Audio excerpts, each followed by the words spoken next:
तुम जाओ यहाँ से, मैंने कहा जाओ यहाँ से।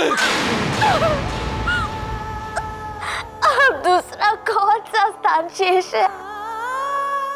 मुझे मारता है तुम। मुझे नहीं पता, मेरी आंखों से ओझल हो जाओ बस।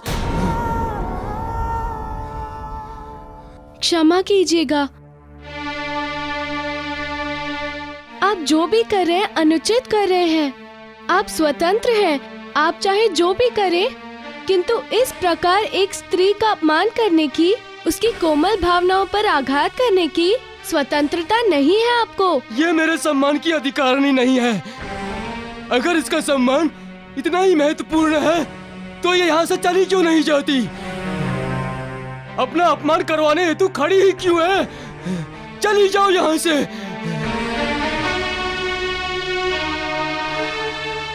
देखिए, अभी आप क्रोध में हैं, एवं क्रोध विवेक को मार देता है, इसलिए आप मेरी बातों को नहीं समझ पा रहे हैं। एक स्त्री के अस्तित्व को, स्त्री मात्र एक स्त्री अथवा वस्तु नहीं होती, वो एक शक्ति होती है, शक्तियों का समुदाय होती है, एक विशाल समुदाय। वो सृजन भी करती है एवं समापन भी, जिसे विनाश कहा जा सकता है।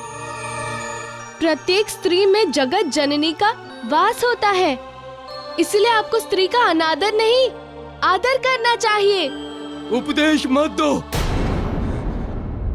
और तुम जाती हो यहाँ से अथवा मैं अंतिम बार पूछ रहा हूँ, तुम जाती हो या? मैं आपसे प्रार्थना करती हूँ, मुझे हाथ से मत निकालिए। मेरे आपके अतिरिक्त और कोई आसरा नहीं है। मेरे मन, वचन, कर्म तथा धर्म चारों से आप ही मेरे पति हैं, मेरे परमेश्वर।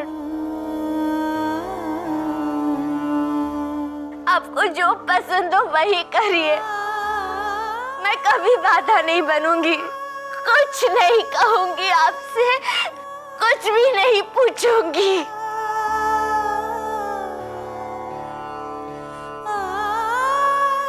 आपकी प्रत्येक आज्ञा का पालन करूंगी मैं, किंतु इन सब के बदले मेरी आपसे एक ही दया याचना है कि आप मुझे अपने पत्नी धर्म को निभाने से वंचित मत कीजिए, मत कीजिए मुझे वंचित, मत कीजिए मुझे वंचित अपने पतिव्रता धर्म को निभाने से।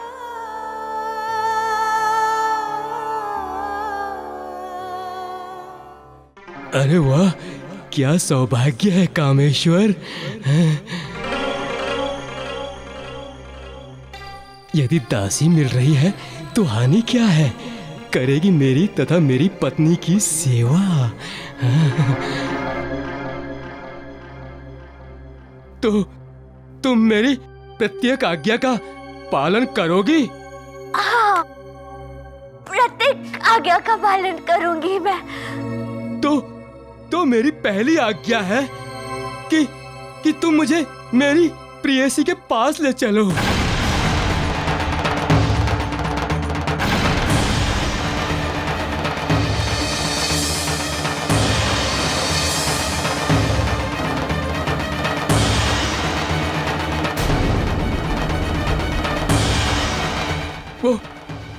वो उदास होगी, मेरी राह देख रही होगी। वो बहुत दूर के नगर में रहती है, इतनी दूर। मैं ले चलूंगी आपको वहाँ। मैं अभी आपके लिए गाड़ी लेकर आती हूँ।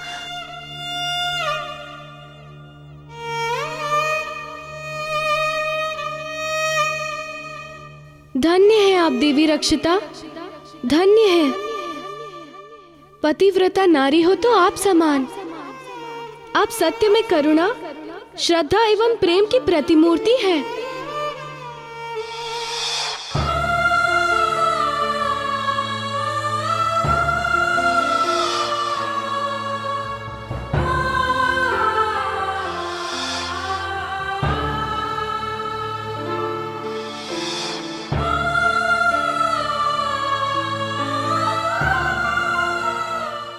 देवी रक्षिता, ये आप क्या करने जा रही हैं? अपने पतिव्रत धर्म का पालन। ऐसा करते हुए आपको दुख नहीं हो रहा कि आप कामेश्वर की पत्नी होते हुए उसे उसके प्रेयसी के पास ले जा रही हैं? क्यों दुख होगा मुझे? मेरे पति की प्रसन्नता में ही तो मेरी प्रसन्नता है। वो प्रसन्न तो मैं प्रसन्न। किंतु यह अनुचित है। आप अपने पति की अनुचित इच्छा की पूर्ति करने जा रही हैं। ये बुद्धिमानी नहीं है। आप उन्हें समझाइए। पत्नी का धर्म है आज्ञा पालन, पति की इच्छा पूर्ति, न कि तर्क करना अथवा ज्ञान देना, जिसमें उन्हें सच्चे सुख की प्राप्ति हो, वही एक पत्नी का परम पुनीत कर्तव्य है। परंतु ऐसा करने से आपको विषाद होगा, हर्ष नहीं होगा, पीड़ा होगी। वही मेरे हर्ष का कारण होगा। उसी में मुझे सच्चे सुख की प्राप्ति होगी।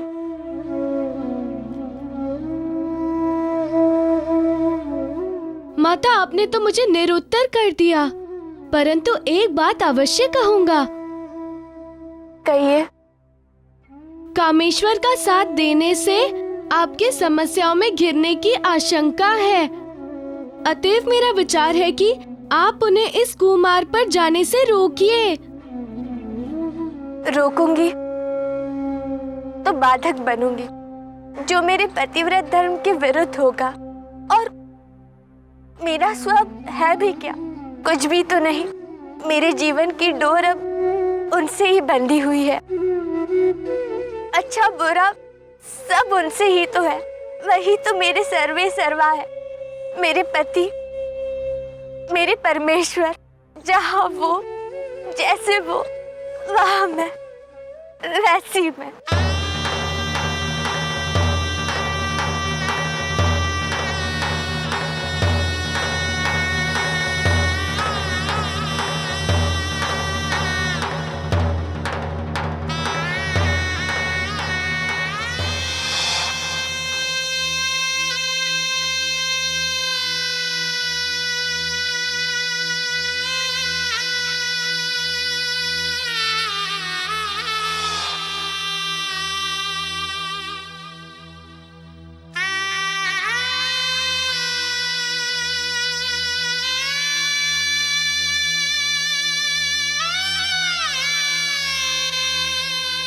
अच्छा बुरा सब उनसे ही तो है। वही तो मेरे सर्वे सर्वा है। मेरे पति, मेरे परमेश्वर।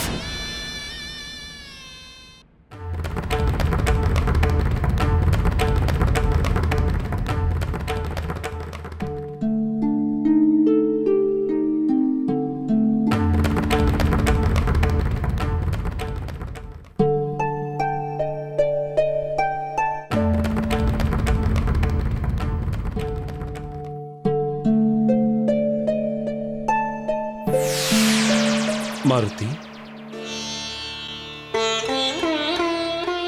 प्रणाम गुरुदेव।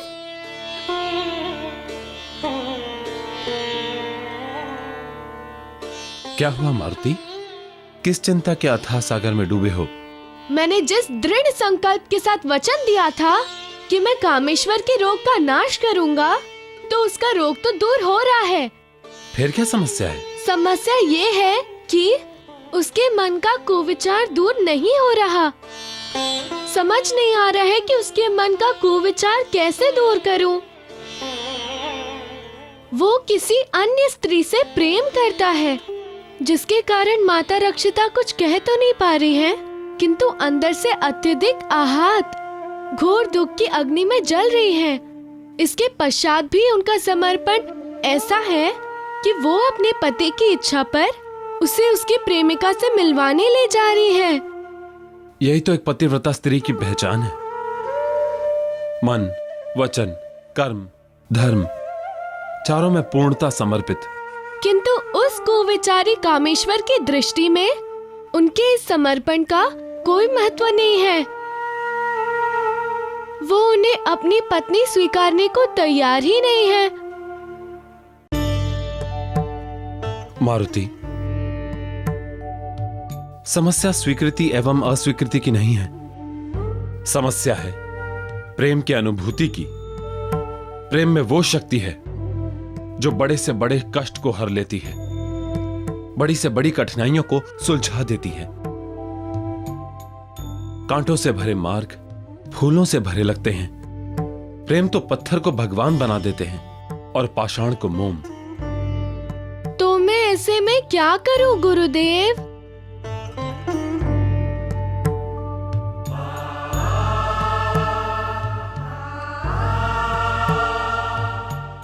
पुत्र, तुम केवल देखते जाओ। मैं कुछ समझा नहीं गुरुदेव। कुछ समस्याओं को समय एवं काल पर छोड़ देना चाहिए। समय सब ठीक कर देता है। अर्थात गुरुदेव? अर्थात एक समय ऐसा आएगा जब रक्षिता का प्रेम कामेश्वर के मन को स्वतः बदल देगा। ऐसा होगा गुरुदेव? अवश्य होगा। और अभी तो तुम्हारे समक्ष केवल एक ही समस्या है। आगे भविष्य में ऐसी अनेकों समस्याएं तुम्हारे जीवन में आने वाली हैं, जो तुम्हारे ज्ञान का ही अध्याय होंगी।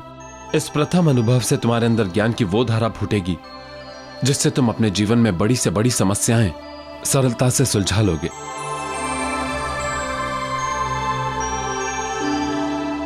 मैं आपका आशय समझ गया गुरुदेव। कल्याण हो मारुति।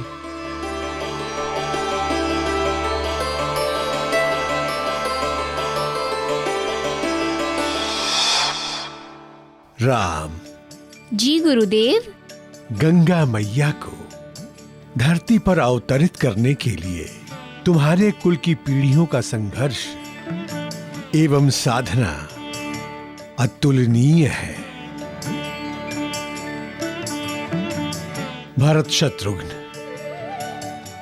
जिसका बखान हम शब्दों से नहीं कर सकते, अंततः भागीरथ अपनी तपस्या में सफल हुए। उनकी तपस्या से प्रसन्न होकर धरती पर अवतरित होने के लिए गंगा मैया ने अपनी सहमति जता दी। उनकी ये बात सुनकर उनकी प्रसन्नता का ठिकाना न रहा, किंतु ये प्रसन्नता कुछ पलों के लिए ही थी। कुछ पलों के पश्चात उनकी ये प्रसन्नता कपूर की भांति तिरोहित हो गई। क्यों गुरुदेव? क्योंकि गंगा मैया ने उनके सामने संशय जो रख दिया था। संशय? कैसा संशय गुरुदेव? राम, वो संशय ये था, उन्होंने कहा कि जब वो धरती पर उतरेंगी तो उनका वेग सहन कौन करेगा। इतना वेग था माँ गंगा में? इतना वेग था।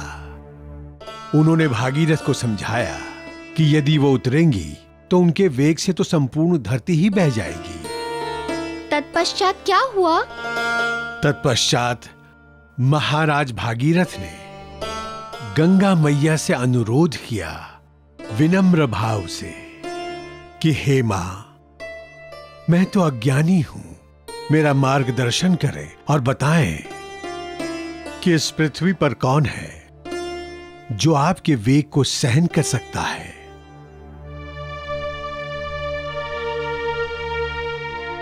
तब माता ने उनसे कहा कि इस पृथ्वी पर, इस भूमंडल पर केवल और केवल एक ही है जिनका नाम है महादेव, जो मुझे अपनी जटाओं में धारण कर मेरे वेग को नियंत्रित कर सकते हैं।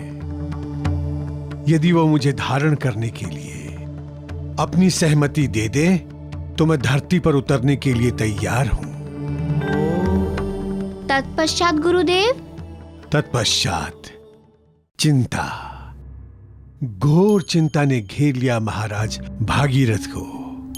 किस बात की चिंता गुरुदेव? इस बात की चिंता राम कि भागीरथ की अभी आधी ही तपस्या पूर्ण हुई थी। आधे तप का शेष मार्ग अभी बाकी था। ऐसा क्यों? उनके समक्ष एक चुनौती जो खड़ी हो गई थी। कैसी चुनौती गुरुदेव? भगवान शिव के समीप पहुंचने की चुनौती। गंगा के वेग को नियंत्रित कर उन्हें धारण करने के लिए मनाने की चुनौती।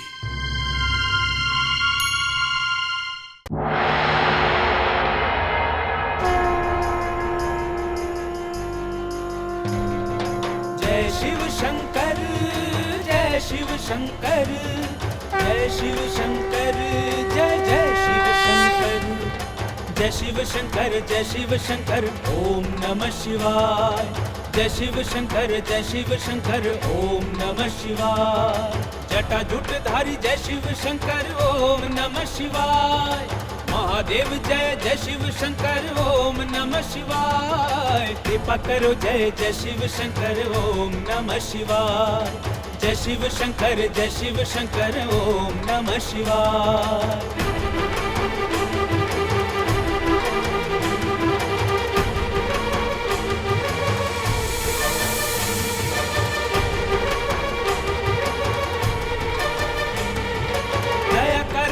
जय शिव शंकर, ओम नमः शिवाय।